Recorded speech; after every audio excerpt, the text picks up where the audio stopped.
kasi hindi pa po huli ang lahat. So, 5 ways. Yan po. Ang dami po ngayon mga bata nasa cellphone lang nakatutok. 5 ways to encourage kids to play and stay active. Ito na po siya, Coach Cherry Lou de Guzman. Good morning, Coach.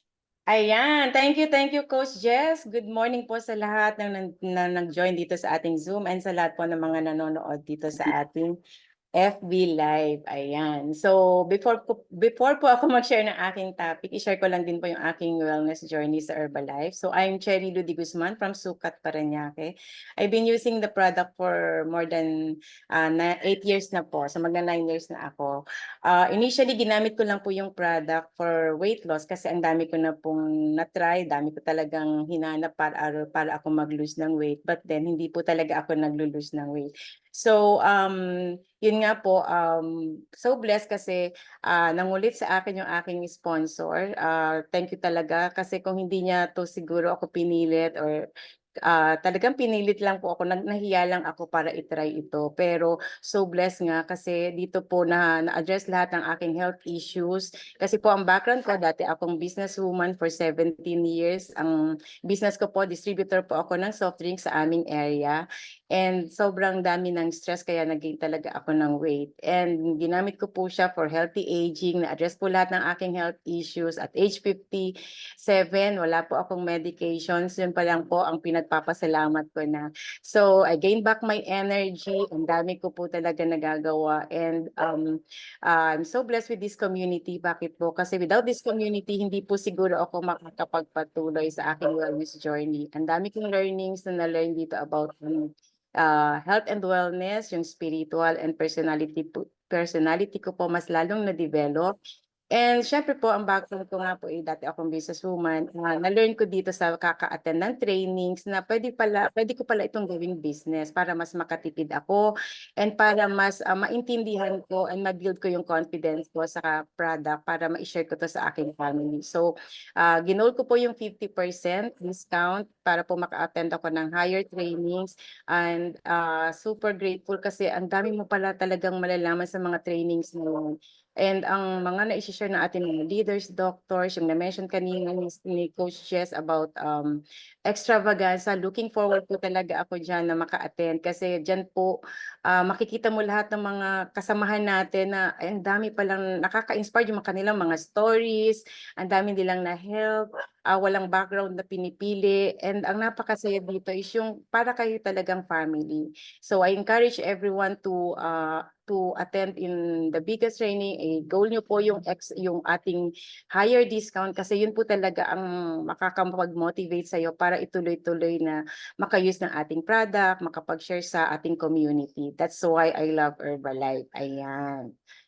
So by the way, ang last dahil ginawa ko na nga po siyang full-time full-time work, ang akin pong last month income over 35,000. Ayan, that's why I love Herbalife talaga. So next po, proceed na po tayo sa ating topic. Ayan, yun po yung aking mga ginawang trainings. Nag-attend din po ako ng mga nag-attend din po ako ng mga spectacular, tapos ginol ko po yung mga promotions ni Herbalife. So very grateful kasi itong company natin because of our hard work, nare-reward po tayo. So yan, kina-qualify ko po talaga yan para ma-experience din ng husband ko. Ayan. So proceed na po tayo sa aking topic. So ang topic ko po na i-discuss sa inyo today is 5 ways to encourage kids to play and stay active. Ito po ay na-share ni Miss Samantha Clayton, our Vice President for Sports and Performance and Fitness Education. And makikita niyo po itong ating topic na to sa I Am Herbalife Nutrition. Ayan. So, next slide po. One of the positive aspects of physical activity beside health benefits is that it can really be fun. So, however, ang dami na po natin kasi madali na tayo maka-acquire ng mga cars, yung mga gadgets, yung technology natin. Siya po yung nagpa-change how much we move nowadays. So, nasa point na po tayo na normal na sa atin not to move during the day. Nasanay na tayo sa sedentary lifestyle, na hindi na tayo mindful, nasa high risk na po pala tayo in making decisions that are not good to our body. So, syempre, pagka ganun ang ating lifestyle, nagre-result ito na pwede tayo maka-develop ng mga possible illnesses na mababalitaan natin na ang dami na mga bata pa lang, ang dami ng nagkakaroon ng high blood, diabetes, yung mga extra weight. And ang side part po dito is when it comes to children and exercise, malaki din pala ang impact. So, according to World Health Organization, there are 41 million overweight infant and young children. Imagine po, 41 million. And by next year daw, if current trends continue, by 2025, mag-i-increase ito to 70 million. So kaya ngayon pa lang, to avoid that, ngayon pa lang po dapat tayo mga parents, let's help our kids to move by helping them to create a healthier lifestyle habit.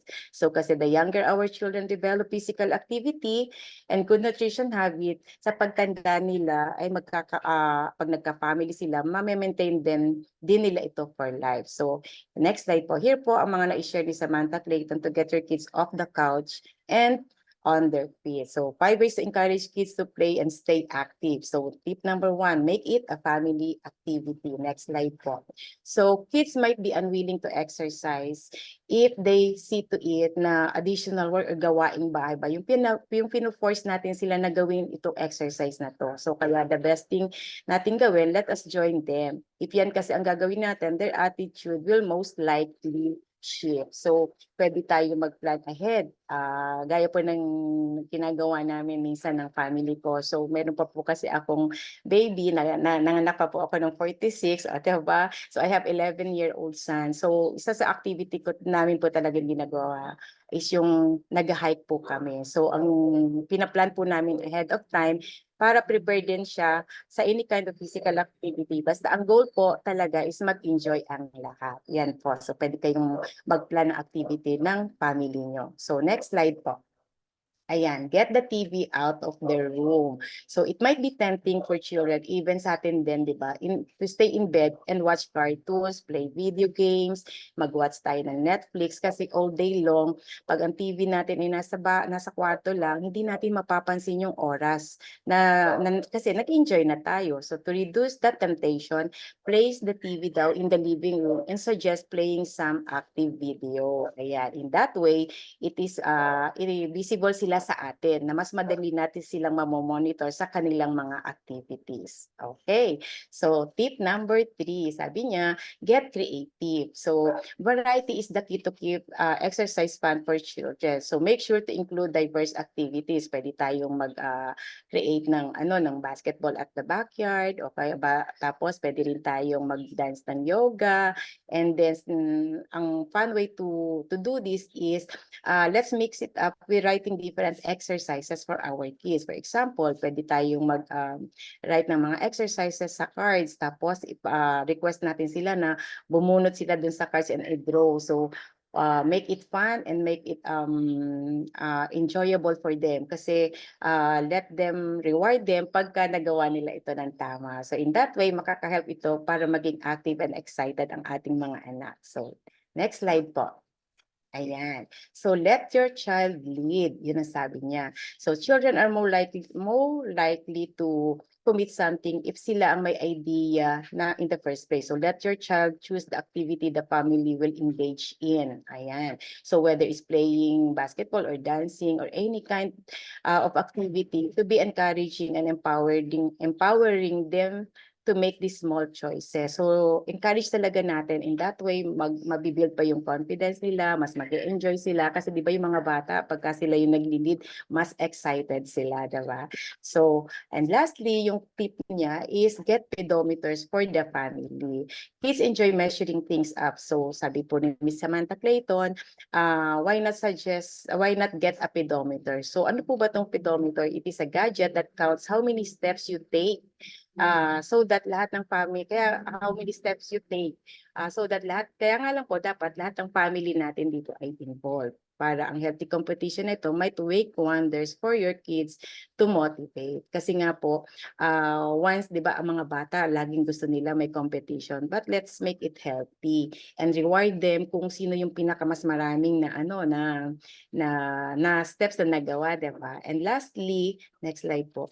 When discussing, remember to pair these activities with good and balanced nutrition. Ayan, kaya we are so blessed in Herbalife kasi why? May 80% nutrition na tayo and then 20% to workout. And also, when discussing this childhood obesity prevention, we need not only focus down dyan sa physical and activity and nutrition, but also in making sure yung ating mga kids feel motivated in a supportive environment. So that will be all, and hope you learned something from my topic. Thank you very much and happy Valentine's Day, everyone. Back to you, Coach Jess. Yes, Coach Cherry. So marami naman talaga